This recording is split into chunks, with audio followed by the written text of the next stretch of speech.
นี่ปลาปองทอดวิดีโอนะโอ้ลังสะอาด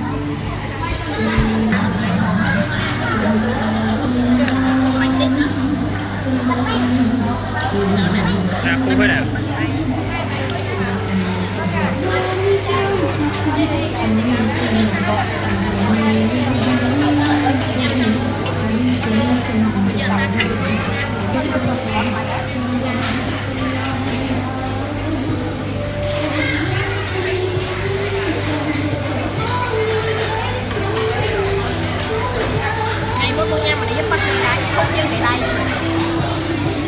lăng hả